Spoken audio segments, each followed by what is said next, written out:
Agentes de inteligência artificial, eles estão ficando absurdamente bons em programar. Mas tem um detalhe curioso. Eles quase sempre trabalham como um gênio isolado, sabe? Que começa do zero a cada novo problema. E eu fico pensando, e se em vez disso, eles pudessem acessar e aprender com toda a experiência humana acumulada em plataformas como o GitHub?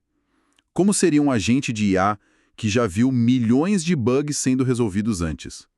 É exatamente essa a ideia por trás do material que a gente tem hoje. É um artigo de pesquisa que propõe um sistema para fazer justamente isso. O nome é MemGovern. Então, nosso objetivo aqui é tentar entender como o MemGovern se propõe a transformar, o caos de dados brutos do GitHub em uma memória organizada e útil para um agente de IA. É quase como tentar criar a biblioteca de Alexandria para programação, mas a partir de um monte de conversas espalhadas. E é uma analogia perfeita. A nossa fonte é um artigo acadêmico super recente de 14 de janeiro de 2026. O título é MemGovern, aprimorando agentes de código através do aprendizado de experiências humanas gerenciadas. E uma coisa que já chama a atenção de cara é quem está por trás desse trabalho. Não é uma única instituição, mas uma colaboração grande entre várias universidades de peso, como o CAS, NUS, ECNU e um grupo de pesquisa chamado Quanta Alpha. Isso já mostra que o problema é, muito relevante e que tem gente muito boa investindo pesado para resolver. Com certeza. Então, vamos começar pelo problema que eles estão tentando atacar. Os agentes de código atuais, pelo que o artigo diz, sofrem de uma limitação do mundo fechado. Eles tentam consertar um bug olhando só para o código na frente deles, sem muito contexto externo. A imagem que me veio na hora foi a de pedir para um mecânico genial consertar um motor, mas sem deixar ele consultar nenhum manual, ou, se lembrar de todos os outros motores parecidos que ele já consertou. É o oposto do que um desenvolvedor humano faz, certo? A gente vive no Google, no Stack Overflow, vasculhando o GitHub para ver como outras pessoas resolveram problemas parecidos. Esse é o ponto. O GitHub é esse tesouro de experiências, mas é um tesouro, digamos, bagunçado. Os dados são o que a gente chama de ruidosos. Tem código em tudo que é estilo, descrições de problemas que variam de super detalhadas a não funciona, e um monte do que o artigo chama de ruído social. Ah, ruído social. Deixa eu adivinhar. É o bom dia, pessoal, obrigado pelo merge. Alguma novidade sobre isso? Basicamente, tudo que a gente tem que rolar para baixo para chegar na informação que realmente importa. Exatamente isso. É todo esse ruído que impede um agente de IA de simplesmente, ler o GitHub e aprender. Seria como tentar aprender medicina lendo todos os prontuários de um hospital sem nenhuma organização. A proposta do MemGovern é criar um mecanismo de governança para filtrar, limpar e, o mais importante, estruturar esse conhecimento. Ok, então a missão é organizar a bagunça. Como eles fazem isso?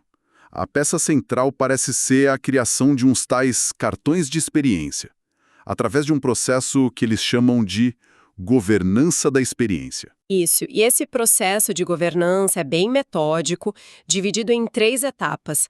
A primeira é a seleção hierárquica da experiência. A ideia é que não dá para usar tudo, então o sistema precisa ser muito seletivo. Ele começa escolhendo os melhores repositórios e o critério é inteligente.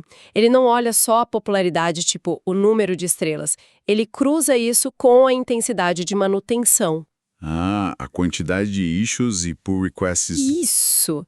É um sinal de que aquele projeto está vivo e que os problemas são discutidos e resolvidos de verdade. Faz todo sentido. Um projeto pode ser popular, mas estar abandonado.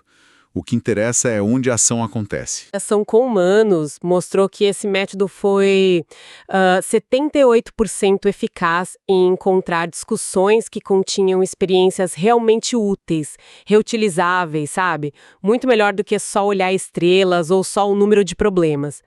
Depois de escolher os repositórios, ele faz uma purificação.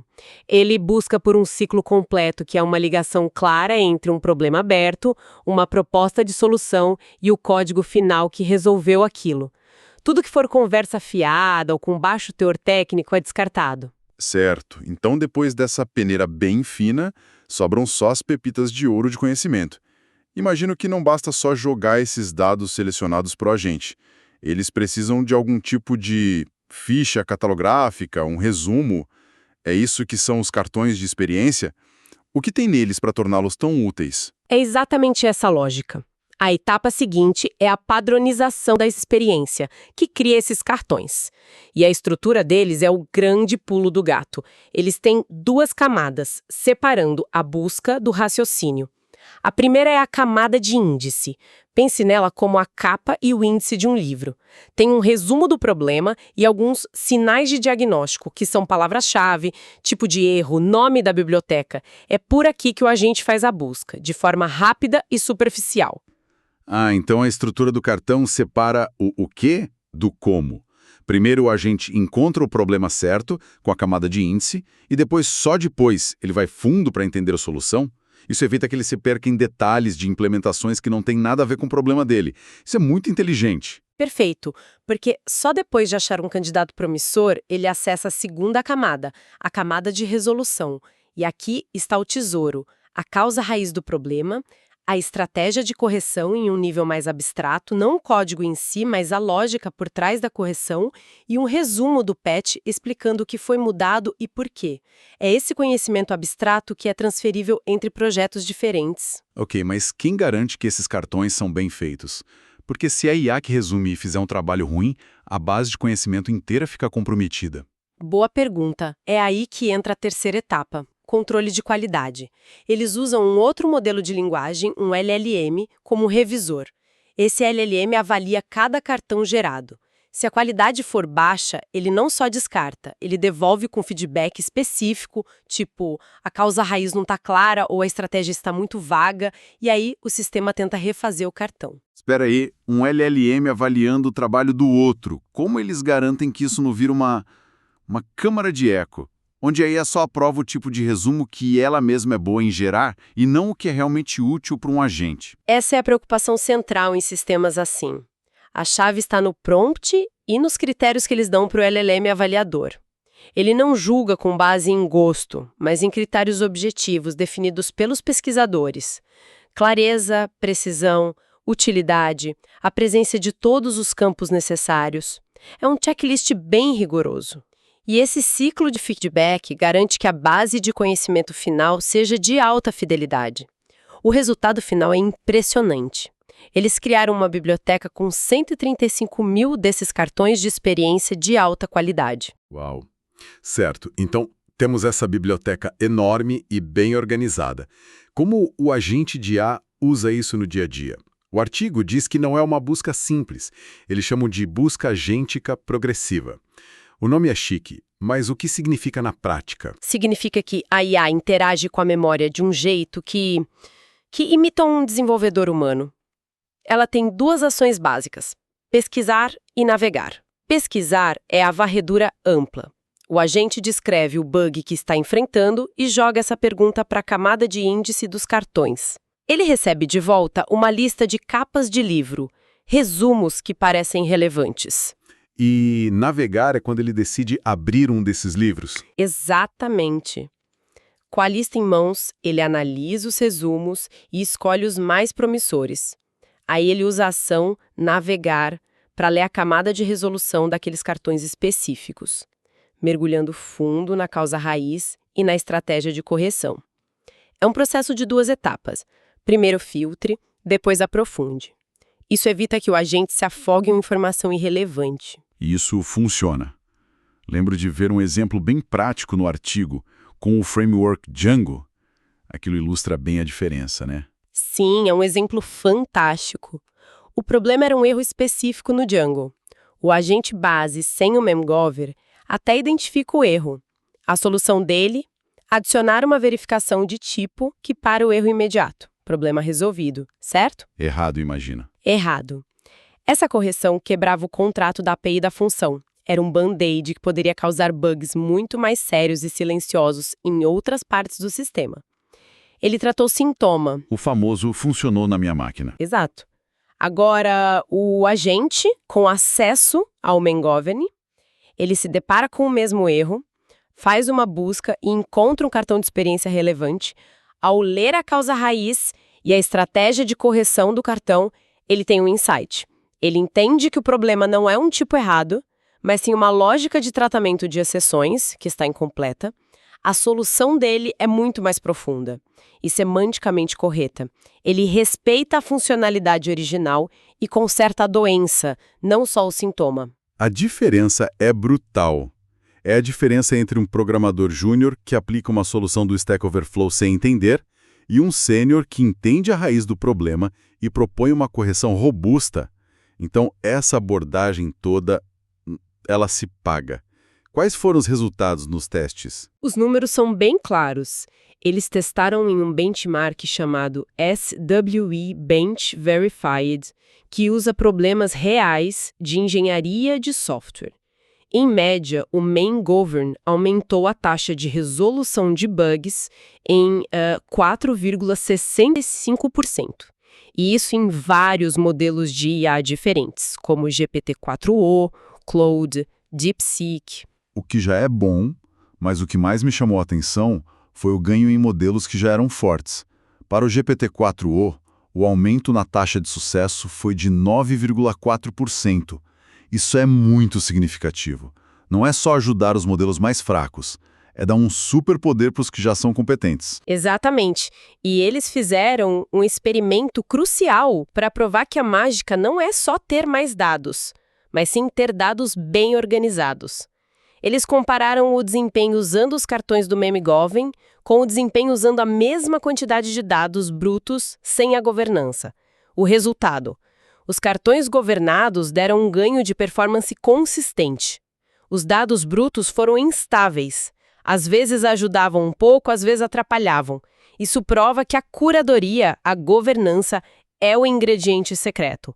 É qualidade, não quantidade. E a forma de buscar essa informação também importa, certo? A estratégia de pesquisar e navegar. Sim, e isso foi outro resultado importante. Essa abordagem se mostrou consistentemente superior à técnica padrão de RAG, a geração aumentada por recuperação. O RAG tradicional geralmente pega a informação que encontra e joga tudo de uma vez para o agente, dentro do contexto. O artigo argumenta que isso pode mais confundir do que ajudar, especialmente se algum resultado da busca for parecido, mas não exatamente correto. Ah, claro. O agente pode ser induzido ao erro por uma informação que é quase certa. Com a busca agêntica, ele tem o poder de dizer não, isso aqui não serve, antes de deixar que a informação contamine o raciocínio dele. Perfeito, ele tem o controle e o mais fascinante foi ver como isso mudou o comportamento do agente. A análise mostrou que com o MemGovern, o agente gasta menos tempo em exploração sem rumo, o que eles chamam de coleta de informações caiu de 15% para 11,3% do tempo.